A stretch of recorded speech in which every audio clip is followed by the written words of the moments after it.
This week, Tucker Carlson went on comedian Theo Von's podcast for over 2.5 hours, and they talked about cocaine just a lot.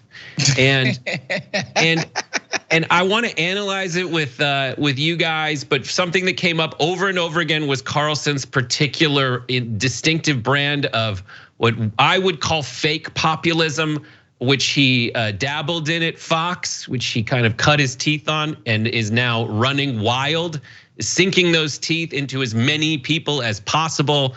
The podcast called out corporations, billionaires, and private equity, and even the loss of meaning in American life. And of course, Carlson's fake populist, and he completely exposes real intentions at the end of the interview. And we're gonna save that moment for last. But for now, let's start with the most timely topic, the wars in Ukraine and the Middle East. Carlson had a long history of criticizing our involvement in Ukraine, which you might have seen on his show, and he pushed that same line with the conflict in Palestine as well. Let's watch. Let's go have a war with Iran. It's like, what? Yeah. And I just feel like it's, maybe because of my age and my job, I have a moral obligation to say, I think that's really unwise. You don't want to go to war with Iran. No, because I'm not insane. Yeah. I don't think that we should be involved in a lot of this. You think? How's it helping? Think so. Is it helping you a lot?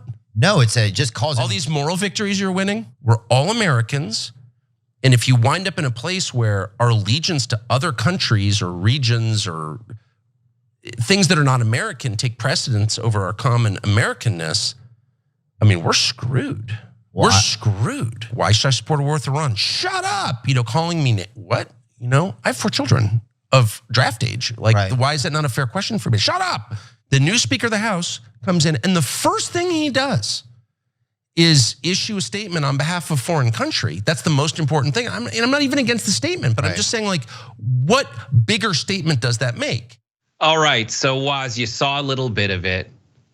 What have you learned from Tucker Carlson's approach to this? What is your take on his take and how he's talking to Theo Von about essentially American interventionist foreign policy? I think Tucker Carlson realizes that all of these wars are deeply unpopular with everybody, even Republicans. So the idea that he would take that stance, it seems pretty obvious to me. And then I think people don't understand that Tucker Carlson is like a waspy prick, and that informs a lot of his politics. And so a lot of it is like, we shouldn't be getting involved with the state of Israel's affairs. Why should I care about it, right? We shouldn't be getting involved with what's happening in the Ukraine with those people. Like, I don't care about that. All I care about is this. And so, it's very American exceptionalist. We should only care about ourselves. We should be isolationist. That's a very old school American disposition. That used to be the dominant strain of belief here, of course, before World War I. And so I don't think he's doing anything revolutionary, and I don't even think it's disingenuous. I think he genuinely understands that it's popular and probably does feel like we waste a lot of time, resources and energy on this kind of thing. Yeah, that's Tucker and Trump have this like very specific power. And maybe they just put like a secret microphone near water coolers in like blue collar office spaces. They just repeat that line. They just say stuff like, I don't want to pay any more damn taxes. And what the hell are we doing in Iraq? And they just show up, and he is so pathological that he can be there in his Oxford shirt and his like Izod, sweater, V-neck. He's just a giant pleated pant hit with an experimental gamma ray that turned into a person. Like, that is Tucker Carlson, and he sits there with Theo Von, who's like, I don't know, man. And as though this is all just coming to Tucker Carlson off the top of his head. And he hasn't been made in a lab going to speech and debate since his Consumer Reports ambassador to the Seychelles, father who ran the broadcast industry. Those are all facts about his dad. Like, I'm just thinking this. And Here's the feeling of watching Tucker Carlson talk to Theo Von. It's like when I was in college, there were like guys who were horrible boyfriends. They were the worst boyfriend in the galaxy. And there's a girl at a party and you don't know her, but you're watching this guy go up to her and you're like, he's hitting on her and it's working. And you're like, he's going to treat her like such crap. He's just lying to her. And even if I go up to her and say like, this guy's bad news, she's gonna be like, oh, he's just dangerous. And fall for it harder.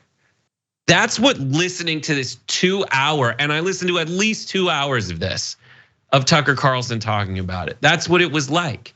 That's what it was like. Another recurring theme of the interview was Tucker lightly criticizing corporations and the ultra wealthy in America. Let's listen to that. Do you think America is still a Christian nation? No. What is it? It's an LLC, as you said. No one's for the free market. Everyone's for using power to hobble their competitors. Everyone's into, the only reason we have regulations is to create monopolies. If your ruling class of all the richest people have gotten rich by over the people beneath them, running these fascist companies that spy on their employees' phone calls and like track them as they come in and out of the building and require them to work on Sundays with no overtime, and just really inhumane sweatshop type practices, creepy Stasi stuff, those people end up having great contempt for their own employees. If you've amassed $100 million from sucking the last remaining lifeblood out of some manufacturing company in the Midwest, calling it private equity, like you should hate yourself a little bit.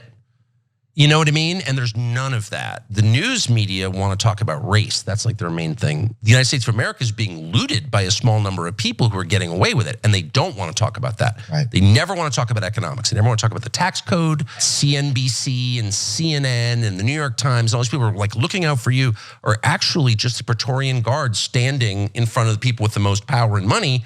But worshiping money is disgusting, and we should not compliment people who do it. We should instead criticize them and say, that's gross. Hey, hedge fund manager, that's gross. Yeah. It is my contention that the same person that listens to Tucker Carlson go like, there shouldn't be super duper rich people. There's a lot of those that are Trump fans. And Trump will say, hey, if I'm dodging taxes just like you should. I'm not gonna pay back into the system. I made my money through hard work. Screw everybody else. And these two conflicting messages can either be interpreted as Tucker Carlson's wedge issue against Trump, or just the knowledge that if you say enough of these like, man, the system sucks platitudes for long enough, people will just agree with you. And then unfortunately, they will be so used to thinking you're a dope guy that when your final solution is to like ban immigrants from having homes and jobs, that you just go along with it. I don't know, Woz, what do you think about his statements about corporate America and how the rich have too much money? I mean, to me, it just sounds like a guy who spent the last 4 or 5 years with the most popular show on Fox News. Meaning he has an understanding that the status quo has ripped off white Americans, period. Like there's no other read on this idea of, essentially the reverse of the people who invented representation politics, right? Like how Joe Biden could be like, look, we're gonna put a black guy in charge of the Joint Chiefs, even though he's from Raytheons. like the people who invented that are white betters before. It was literally representation politics. It's like, don't worry, there's no blacks or Latinos running any of this stuff. It's all white people. You're being represented, and the result was what? Neoliberalism nonsense, deindustrialization, shipping out every single thing abroad. In return, we got cheap ass products and terrible jobs, terrible outcomes. The Rust Belt has never recovered from it. And Tucker Carlson is acutely aware of this fact. The people who did that were corporations, was private equity, was this idea that, corporations should have the opportunity to squeeze out every single profit at the expense of literally anything else. Doesn't matter. So long as they were making more profits, it was justified. Even if it hollowed out whole cities and towns that used to be these thriving places. And so, yeah, I think he understands that nobody got more screwed by the status quo than white people. And at Fox, he understood who his audience were. He understood who the people were that were pissed off about America. Now, I feel like a lot of that pissed off got directed to a bunch of black and brown people and Muslims and even some Jews like Brett Ehrlich. But thank you. Thank you for the I inclusion. think that's where they diverted the hate to, mostly on Fox. But I think that's what he's tapping into. And let's focus a little on the private equity aspect of it, because that's what Tucker really did focus on. So let's take a look at a little bit of that. And so whenever anyone asks about like, well, wait a second, why do we tax people at half the rate for investing that we do for working? Literally, they pay half the tax rate. So if you're a day trader or just trading stocks or something, you don't have to pay. Or if you're a private equity guy and you can claim that your income is actually interest on your investments, you pay half the taxes. So we have a tax code that discourages work. Thoughts on that, Was? I mean, Bernie Sanders couldn't have said that any better. Karl Marx himself couldn't have said that any better. Just the idea that labor is taxed at a higher rate than capital. Like, meaning money working gets taxed at a lower rate than your actual work. That's insane. This like Tucker Carlson he's right. He's saying the truth of all of it. But it's just, I don't know. I don't know how we could take this serious from a guy like Tucker Carlson, knowing his history, but it's facts. But that's what I was talking to. So producer Taylor and I were just kibitzing before the broadcast here. And that question he had was like, where's the real Tucker? Where is the Tucker? And my answer is that's Tucker. He doesn't, in my opinion, Tucker is the guy whose sole purpose in life is to be paid for being a guy who gets you to like him. And that's it. And he hangs out in this guy on his show, for as populist as he is, whenever he was complaining about something on his show on Fox, he was talking about whether or not he was invited to dinner parties anymore. Oh my dear friends, what are you gonna talk about at dinner parties? Like, I made a compilation for one of my videos. It was like a minute and a half long. It was like dinner party, dinner party, dinner party. It's ridiculous. And so he takes that, and his next step is to leverage it into showing sympathy because he's such a nice guy. So here's a little bit of Tucker showing sympathy for the millions of Americans who are struggling to get by.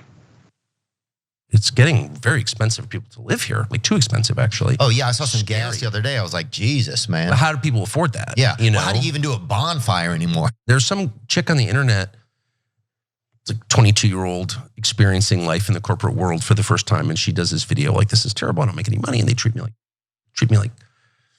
I'm not worth anything, I'm not human. And everyone's like, shut up and work, honey. Yeah. And I watch this and I'm like, no, I hope you win. I hope you win. I hope you, the seeds of revolution are sprouting in my heart. If you tell them to shut up enough, like, we don't care that you care about gas prices and your stupid pickup truck. Well, some people like their pickup trucks and they use them for work. And if it's not affordable to fill it up, that's a big deal for them. I've heard, as I'm speeding by them in the back of the car I'm being driven in, like, it's, oh my heart. He's such a terrible, terrible guy. I want you to win. That was so disingenuous. It's but quite there's ridiculous. a vibe on him where you're like, oh, you contemptible cur. And you're just like, oh, stop it, and let's hang out. Or the rest of the podcast, he's talking about like how much he did coke and he didn't, but people drink, and he wants to talk about girls and stuff. It's just like, it's just so creepy. But he did let, as we promised, he did let a little honesty slip. So let's take a look at this. But anyone who tells you, if we pass this legislation, we're going to fix everything. We're going to fix healthcare forever, said Barack Obama in 2010. As soon as he said that, I was like, I don't even know much about healthcare. I'm hardly an expert, but I was like, the second you tell me you're going to fix something as complicated as, 1/5 of the entire US economy in one piece of legislation, you. Yeah. Because you're lying, actually, because that's impossible. And it turned out they made it worse, of course. So that's the thing, my problem with his whole logical framework is he basically says that government only exists to screw things up. Essentially, every regulation is only a regulation meant to protect the rich at the expense of the poor. But anytime I ever looked at any legislation trying to get passed and regulatory reform by the Trump administration, most of it, the Republican administration, which he was a fan of until it was no longer convenient for him, it all was yeah, let's just let us pollute stuff more. And let's get away with making those things that he criticized for being crappier and worse over time since the proud days of the 50s and the GI Bill. He's against that stuff. He's for it in the beginning and then he's against it later. I don't know. What are your thoughts? I think more importantly, he's just annoyed by Barack Obama. Just just Ivy League elite, just better at what Tucker Carlson fashions himself as than Tucker Carlson is. To me, that sounded like actual personal animus. Screw you, you're not gonna do that. That's what that felt like to me. That felt personal more so than his ideas about federal legislation. It's come on, man, give me a break. Just think about something like the FDA, which I think doesn't do enough, is actually too lenient. Just to think about the shit we used to eat and get freaking sick and stuff like that from. Come on now, stop it. Thanks for watching the video, guys. We also love it if you hit the join button below because that makes you a member, and members allow us to be independent, honest. We can be as progressive as we want, no corporate media influence, and that's all because of you guys. We love doing the show with our members. Hit the join button, become one of the Young Turks.